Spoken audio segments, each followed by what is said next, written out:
Welcome back to the Maven Show. This is your host, Rohit. Today we have Peter, the best-selling author and entrepreneur. Thank you, Peter, for getting into the show. Oh, Rohit, thank you for having me. Happy to be here. Would you just like to give a quick intro about yourself first, how you got started and how everything is now? Sure, absolutely. Again, my name is Peter Estévez. I have been an entrepreneur all of my life. I often say that Latins, Hispanics, we are entrepreneurs and side hustlers by nature, by default. Out of necessity, out of a lot of times out of a state of survival more than anything else. So I had been an entrepreneur since my very early teenage years. Traditionally, like many youngsters used to begin from mowing lawns to having a paper route to doing odd jobs in the neighborhood to whatever you may want.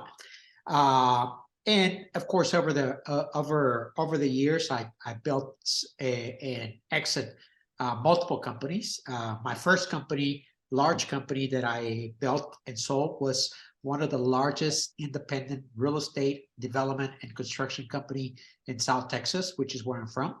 I started that with my broker as a sales agent, real estate sales agent, and we grow a company from 12 agents to over 150 agents. Sales of over a couple of $1 million in sales a year to over $80 million in sales each and every year. And this was back several years ago. This was post 9/11, which if you look at inflation, that was when 80 million would probably be $150 million of today. So we built that company and we exited the company in 1999. Since then, I did a couple of startups, and then back in 2011, when the oil and gas industry opened up in Mexico, I was one of the first Americans that went up there and set up a business, set up a shop, and today we are the only privately owned refinery in the country of Mexico. So awesome. That's my career in a nutshell with a big overview. What would you like to speak about, like having a great mindset, and being as an entrepreneur, having a positive way to impact others and having the healthy mindset to grow and into economy, to impact and so on. So what would you like to speak about that? I very early on, I'm one of 13 children. Okay. I am one of 13 children plus my mom and dad. So there was 15 of us. We migrated to the United States when I was 10 years old. We lived in a 2-bedroom, 1-bath frame home. My mother had a 6th grade education. My dad had a 3rd grade education. Mother was 15, dad was 18 when they got married. They were literally children raising children. And what I learned very early on was that they were very poor. I often say we were so poor I could not afford a drink. So my first inclination was to figure out a way or find a way to exit poverty, to get out of poverty, to get out of that despair that I felt as a young boy. And so what I did, I was pursued the material possessions. I went after making a lot of money because I thought if I had a lot of money, the right car, the right girl, the right home, everything was going to be okay. Awesome. So I achieved financial success at a very young age. By the age of 24, I was already running this enterprise that was between $50 to $80 million a year in sales. But I knew very little about business, and I knew very little about life. I was just a poor, hungry kid that wanted to get out of poverty and was able, in his hunger, in his ignorance, was able to accomplish great things based on his drive and motivation. So I achieved a certain level of success, but when I arrived at that level of success, I felt fear, I felt insecurity, I felt like I didn't belong there, and I felt I was not enough, and I felt like an imposter. I felt what is commonly known as the imposter syndrome.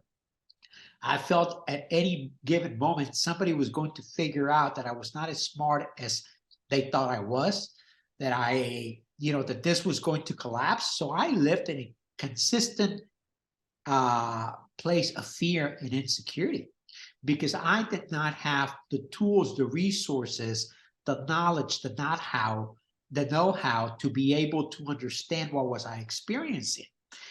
So how do you, the way that I was able to calm the nerves, to calm the fear, to calm the insecurity, to calm the imposter syndrome, I would either buy a new car, I would find a different girlfriend, or I would drink a lot of alcohol. Yeah. Okay. So I found myself numbing my feelings, numbing the way I felt about myself and about what was going on in my life. And it got to a point that is not sustainable. You can't live like that. Doesn't matter how much money you have. If you notice, you see a lot of celebrities that they have reached a pinnacle of success, yet they commit suicide, or they have a drug addiction, or they have alcohol problems, or they have all kinds of issues, okay? Because they're not tending to their well-being. They're numbing their feelings. They're numbing their emotions. Well, at a different scale, I was experiencing the same thing. And there was a point in my life where everything came crushing down. Yeah. I lost my businesses. I lost my father. My wife asked me for a divorce. My mother passed away. In a matter of about 18 months, all of this happened. So I found myself for the very, very first time broken, okay? But I had already achieved a certain level of success, and it was a very rude awakening that my whole identity had been defined by the material possessions that I had accumulated. Now they were gone too, okay? It was the first time that I recognized that what I was experiencing with alcohol, with women, excess buying of clothes and suits and cars and toys was the fact that I was trying to numb myself. And I realized that no one had ever talked to me about mental health. No one had ever talked to me about addiction. No one had ever talked to me about any of those issues that I was experiencing. And I didn't know what there were. I was just going through them.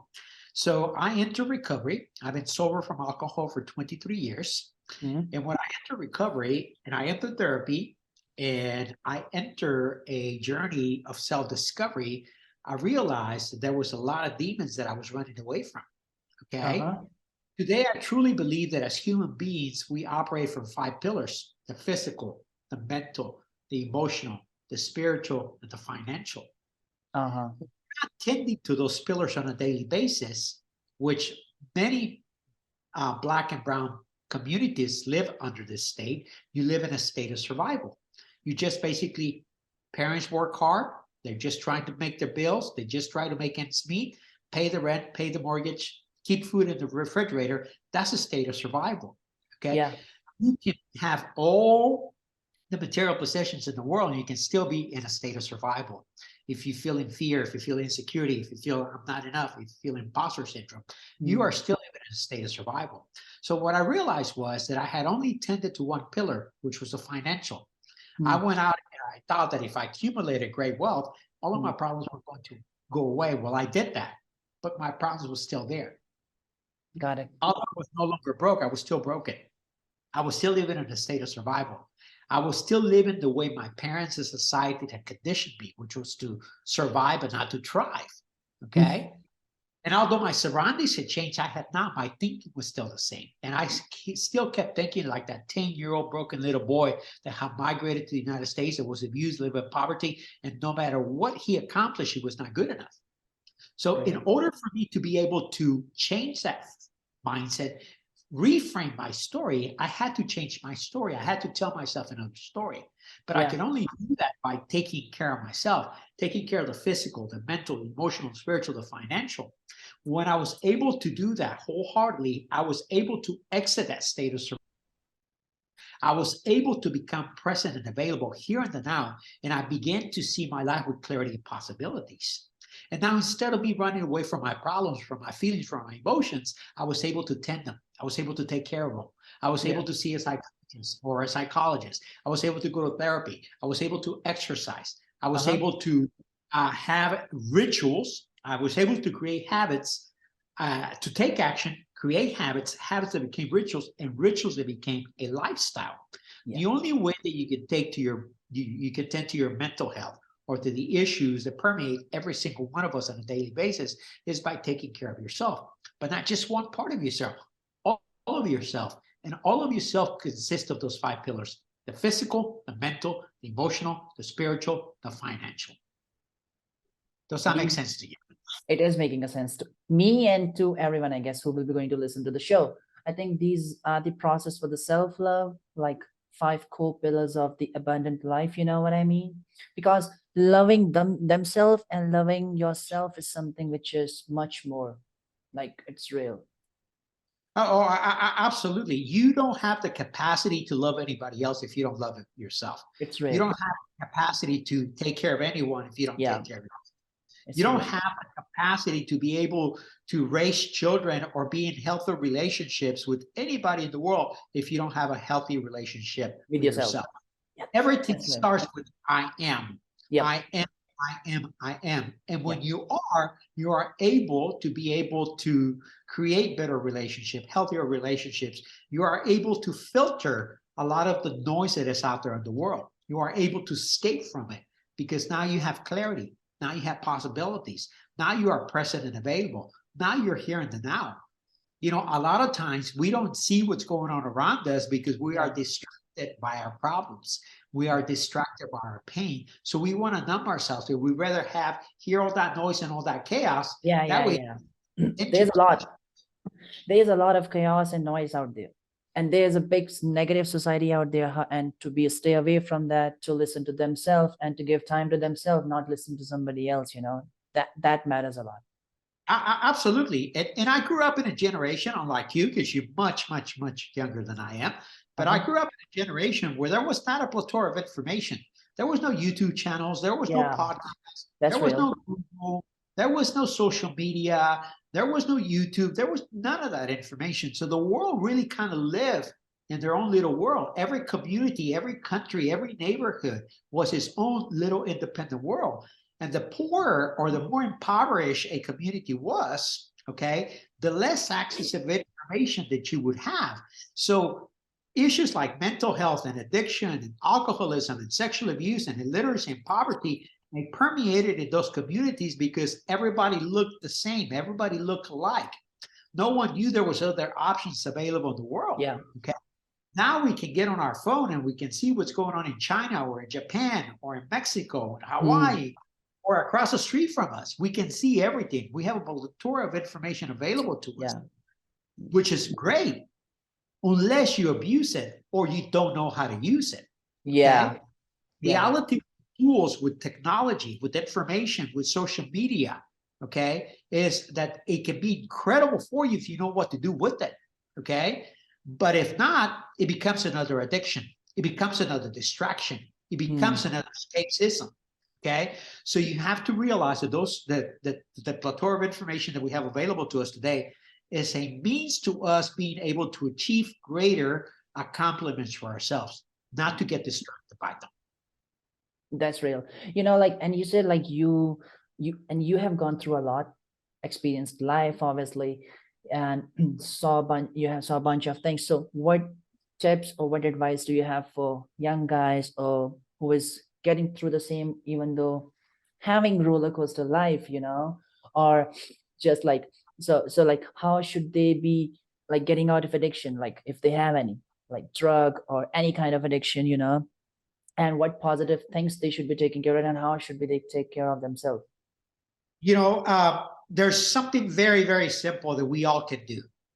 Very, very simple. Please. And it will change your life dramatically. The moment that you begin to take care of those 5 pillars, the moment that you realize what the 5 pillar is, let's talk about each one of the pillars very quickly. What is mental? It's the 5 pillars are mental, physical, emotional, spiritual, and financial. Okay. So let's start with the first one. Let's talk about mental. What is mental? Mental is your mental health. Yeah. What impacts your mental health? Your mental health is impacted by the information you take in, by the people around you, okay, and by how you spend your time. Obviously, there's some people that may have mental health issues that can only be addressed through medical attention. But the reality is that the majority of the mental health issues that most people experience, they're self-imposed, and they're self-imposed because of what they're doing or because of what they're not doing. But most people that suffer from mental health or addiction are looking for a way to be able to escape themselves. Okay, they're looking for escape systems. Okay, they're looking for something to change the way they feel. Our bodies generate hormones that make us feel good automatically. That's real. Serotonin, endorphins, okay, and a plethora of other hormones that generate it, okay, that are generated through our body. If you cut out the negative people in your life, you begin to address your mental health issues. Okay, that's real. And sometimes even our parents in impoverished communities, even our parents, our brothers, our sisters, our neighbors, our aunts, our uncles, if it's somebody that is bringing negative energy to you, get rid of them. You don't have to honor your life. You just minimize the contact that you have with them.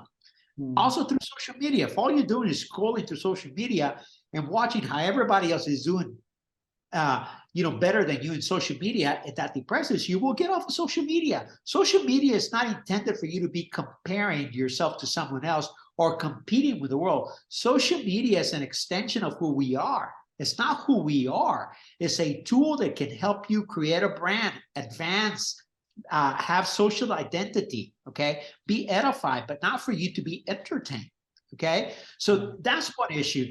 There's very simple activities that you can do on a daily basis that would change your mind dramatically. It's number one, get up in the morning, do exercise. Go for a walk, go for a run, 15, 20 minutes, get active. Secondly, lift some weights. Get into the gym, pump some arms. Got it. You don't have to hear you if you can't afford a gym membership, pick up some rocks or pick up something heavy. Thirdly, write a gratitude list every single morning. I am grateful for this. I am grateful for that. I am grateful for the other. I'm grateful for my mom, for my dad, for my life, for the business deal that I did. I'm grateful for having Peter Estévez on the show. Okay. And thirdly, you journal. Journal is one of the greatest therapies in the world. People say, well, I can't go afford a doctor. I can't afford therapy. Get a journal, write 2 to 3 pages every day. Don't worry about your grammar. Don't worry about punctuation. Just write. And what you're doing, you're dumping. You're getting the thoughts out of your mind. You put them into paper, and they're exiting your mind. They are exiting your body. Okay. Thirdly, do some meditation. A lot of people think that you need to be a guru to meditate. No, meditation is just quiet time. So those are just some basic things that you can do on a daily basis that will dramatically change your life. Well, it was great to have you into the show, and it was lovely to have you into the show and talking about the abundant life, how to getting out of addiction, and talking about your entrepreneurship journey as well. So thank you so much for getting into the show and sharing these insights with our audience, and we would love to have you into the next season or so. Perfect. Keep me posted. Thank you for the opportunity.